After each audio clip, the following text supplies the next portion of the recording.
The corner where America died. Inside the drug crisis that no one survives. We found you overdosed in a parking lot at the gas station, okay? You weren't breathing? It changed my whole chemistry and my way of thinking. I wanted to be clean so bad, but it's just too hard. There's a place in America that the tourists never see and the government pretends doesn't exist. A street where souls dissolve faster than syringes hit the ground, where the air smells like burnt plastic and something you can't name, and the shadows move even when no one's there. This isn't a story about statistics, it's about what happens when a country forgets its own. In the heart of one of the most dangerous neighborhoods, the drug crisis isn't a chapter. It's the whole book. Stay with us. Like the video, subscribe to the channel. What you're about to witness, you'll never forget. It's just after dawn in Kensington, and the city is already bleeding. You wouldn't know it from a tourist brochure or a mayor's speech, but this is one of America's most dangerous places, hiding in plain sight. A place the maps acknowledge but never explain. A stretch of concrete that looks like it belongs to another country entirely. One without laws, without mercy, without hope. At 7 a.m., the world begins again for most people. Alarm clocks buzz, coffee brews, life stirs. But here, the morning light simply exposes the wreckage. A man lies motionless near a stop sign, his legs twitching slightly, a trail of foam on his lip. A woman, maybe 30, maybe 50, leans against a graffiti-stained wall, nodding in and out, her arms still tied off from the night before. Her eyes open for a moment, blank, distant. She doesn't speak, doesn't move, doesn't seem to care whether she's alive or not. Every corner tells a story, and none of them end well. A collapsed tent with bloodstains. A pile of clothes that once belonged to someone who hasn't been seen in days. Empty Narcan kits litter the gutters, like used candy wrappers. Hope comes in doses here and wears off fast. And the people who survive, they're not living. They're floating. Stuck in a grim loop of temporary resurrection, where one more shot, one more hit, might bring them back, or take them out for good. One EMT, exhausted and hollow-eyed, summed it up in a whisper. We saved them, and they thank us. Then 2 hours later, we're saving them again. I've lost count of how many times I've shocked the same heart. It doesn't feel like a war. It feels like a slow erasure. One life, one vein, one mistake at a time. But it begs the question, how did a nation built on dreams create streets where dreaming is a death sentence? Where are the leaders, the plans, the outrage? Or have we decided that certain zip codes are just disposable? Because what's happening in Kensington, in Skid Row, in West Baltimore, and South Chicago isn't a glitch in the system. It is the system, and the deeper you walk down these streets, the more you start to wonder, is this where America ends or where it's finally forced to begin again? This isn't just another drug story. This is something far darker. Fentanyl isn't heroin dressed in new clothes. It's not a rebellious cousin of crack or a mutated version of meth. It's a different beast entirely. A chemical assassin disguised as relief. Tasteless, odorless, invisible to the naked eye. Just a few salt-sized specks can shut down your lungs before your body even knows it's dying. So, when I first got involved in harm reduction in around 2015, we had somewhere around 50,000 deaths that year across the country. And as of April of 2021, we had over 100,000. And I think the shutting it down approach has led us to being in this place where in less than a decade, we've doubled the amount of overdose deaths that we've had in such a short period of time. And the worst part, you don't have to go looking for it. It's already in the system, everywhere. Hidden inside counterfeit painkillers, slipped into pressed pills that look like Adderall, lurking in street-sold weed. cocaine, even vapes. Fentanyl doesn't knock on the door. It kicks it in. You don't get a warning. You just collapse. They know that there's a possibility that they may die from it. But to suppress the feeling that I have to live with every day of being here in the Baltimore streets, of being homeless, of being disabled, incarceration, that's just levels that they have to deal with on top of the fentanyl use. This synthetic opioid is now the #1 killer of Americans between the ages of 18 and 49. Let that sink in. Not cancer, not heart disease, not shootings. Fentanyl, and it doesn't discriminate. Suburban teenagers, college athletes, single mothers, ex-Marines, they all end up the same way. Blue-lipped, breathless, and surrounded by first responders who know the odds are shrinking with every second. The cruelty of fentanyl isn't just in how fast it kills. It's how silent. One mother in Ohio found her son slumped over in his bedroom. He'd taken what he thought was a Percocet at a party. He wasn't a regular user. He didn't even drink much. But this one pill, this one moment, erased everything. The autopsy revealed it was fentanyl. Pure, undiluted. Enough to kill 5 people. She buried him 3 days later, dressed in the graduation suit he never got to wear. That's the trap. Fentanyl doesn't give you a second chance. It offers relief with one hand and holds a noose in the other. It's not about getting high. It's about staying alive long enough to realize what you've taken. But by then, it's too late. And as the body count rises, so does the silence. Because this crisis isn't loud, it's suffocating. So ask yourself, how did this poison flood our streets without setting off every alarm? And who's benefiting while a generation dies in parking lots, bedrooms, and bathroom stalls? This isn't a war on drugs. This is a massacre by deception. And most of the victims never saw it coming. The narrator introduces Jennifer, a former nurse who has spiraled into addiction after being prescribed painkillers following 2 on-UVI job injuries. This segment captures her tragic descent. Once helping others, now reliant on regular injections in Kensington's open drug market. She injects roughly every 2 hours, describing her routine with heartbreaking detail how her buddy Doc assists her. Injecting in increasingly perilous ways. She's methodical, using what appear to be sanitized supplies, tourniquets, alcohol pads, sterile mixing liquid, almost like a makeshift clinic setup. Yet this only underscores the grim reality. Even when trying to be careful, she is trapped. The interview is deeply emotional and difficult to watch, contrasting sharply against her former life as a healthcare professional. Jennifer's narrative embodies how easily legitimate medical care can lead to dependence. Then to fentanyl plus xylazine, tronc, abuse and devastating health consequences. This scene powerfully illustrates the transformation from caregiver to someone engulfed in addiction. It's a reminder of the systemic failures, medical, social, regulatory, that fuel Kensington's crisis. Jennifer isn't unique. Thousands have similar stories, and many never escape. The segment reinforces the documentary's key theme. Individual loss is intertwined with broader structural and healthcare breakdowns. America has always known how to fight wars. It's built entire empires on its wars on terror, crime, and poverty. But when it came time to wage war on opioids, on the slow genocide unraveling in its backyards, the army never showed up. You hear speeches. You hear slogans, combating the crisis, cracking down, turning the tide, but walk down Kensington Avenue, and none of that exists. No tents, no barricades, no mobile hospitals, no flood of federal aid, just a few overwhelmed medics, a broken police scanner, and an army of ghosts. In the shadows of abandoned row homes, drug markets open before sunrise. No need to hide, no fear of arrest. Dealers don't whisper, they advertise. China White, strong batch, trank dope, 2 for 1. Some even hand out samples, and still no raids, no flashbangs, just neighbors tiptoeing around corpses and syringes, hoping not to become the next headline. Police? They're exhausted, stretched thin, numb to the madness. Some avoid the worst blocks altogether. Others? They look the other way. A few are part of the problem. And the city?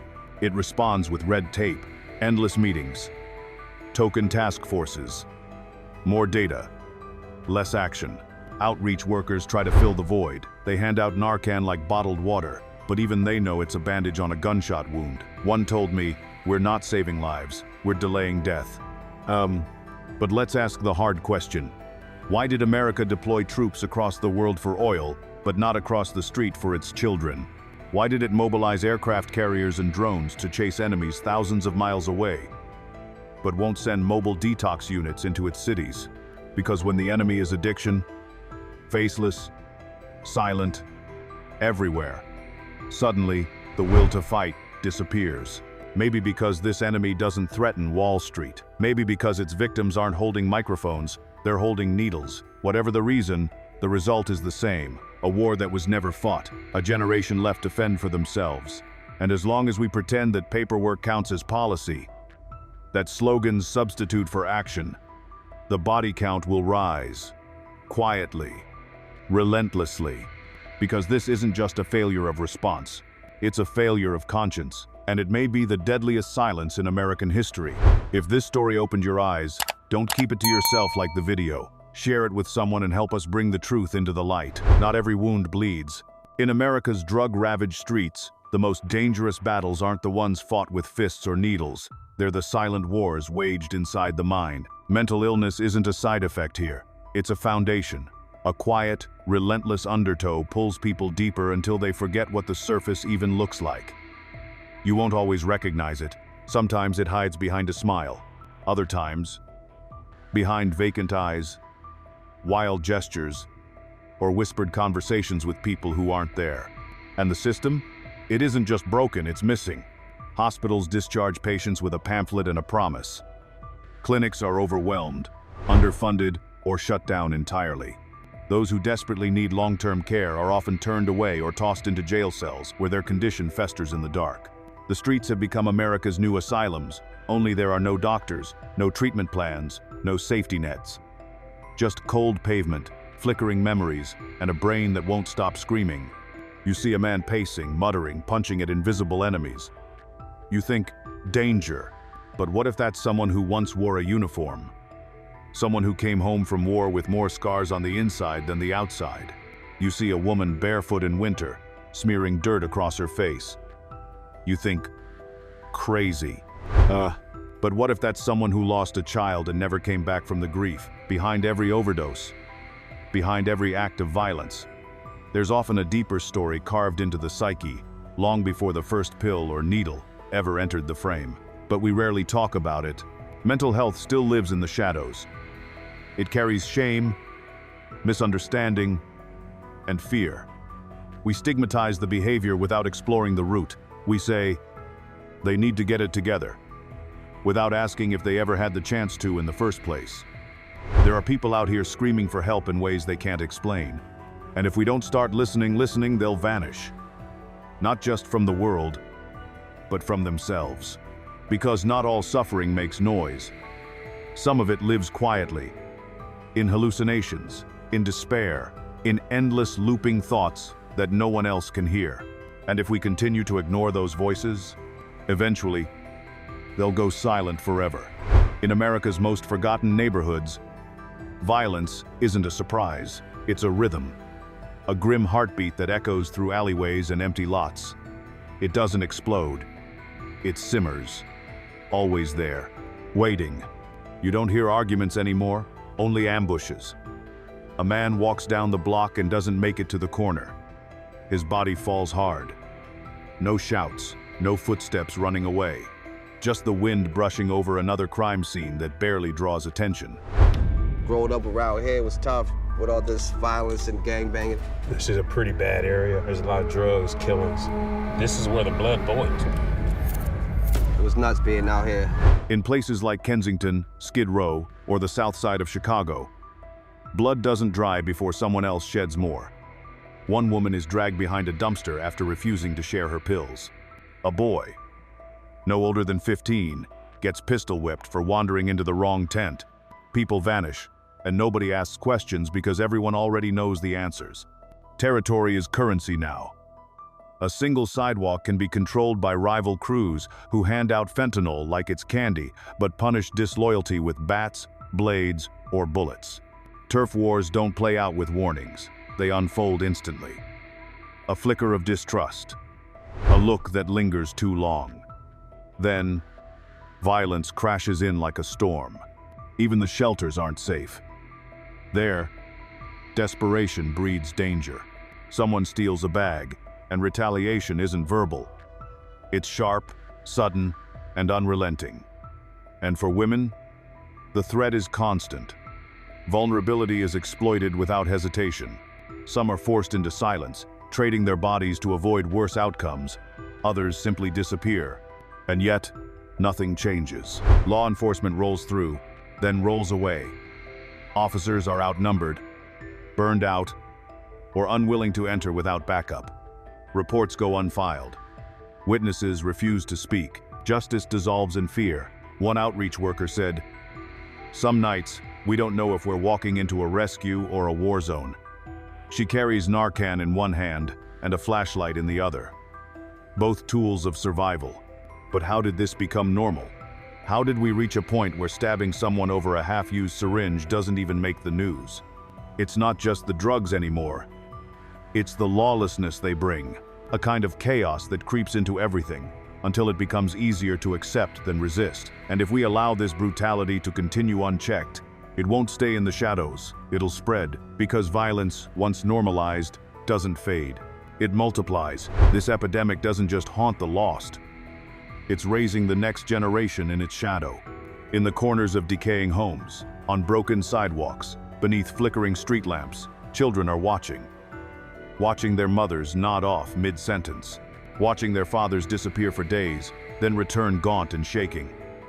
Watching ambulances carry away what little hope remained. I think it's ridiculous that there's any child that doesn't have a home in this country and here in America.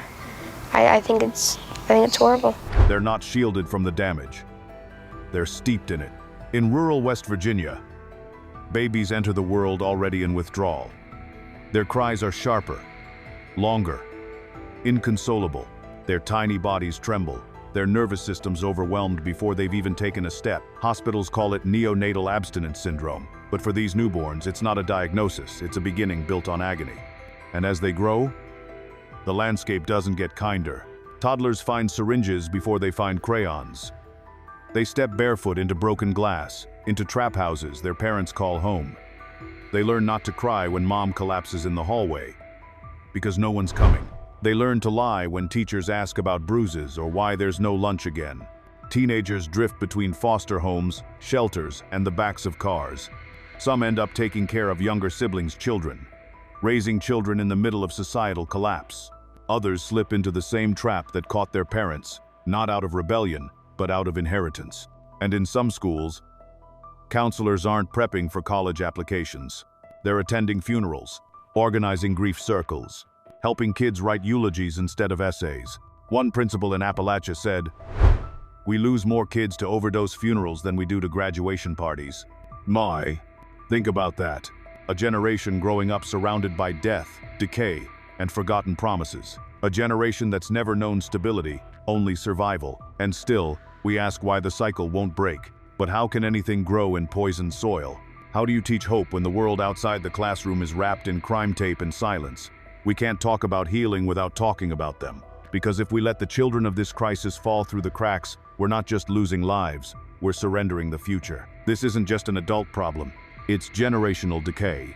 And if we don't face it now boldly, urgently, these kids won't just inherit the pain, they'll inherit the silence that allowed it. You can't patch a sinking ship with slogans, and you can't save a dying city with sympathy. What's unfolding across America isn't a crisis, it's a collapse.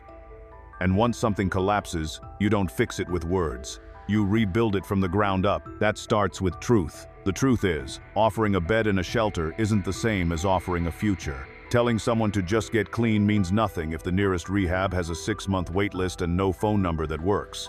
Tearing down encampments to beautify the city doesn't cure addiction. It just scatters it, pushes it deeper, hides it from view. We need real answers. Mandatory mental health treatment, not just referrals. Fast, accessible detox centers with real beds, real doctors, and real follow-up. Safe use zones paired with long-term recovery programs.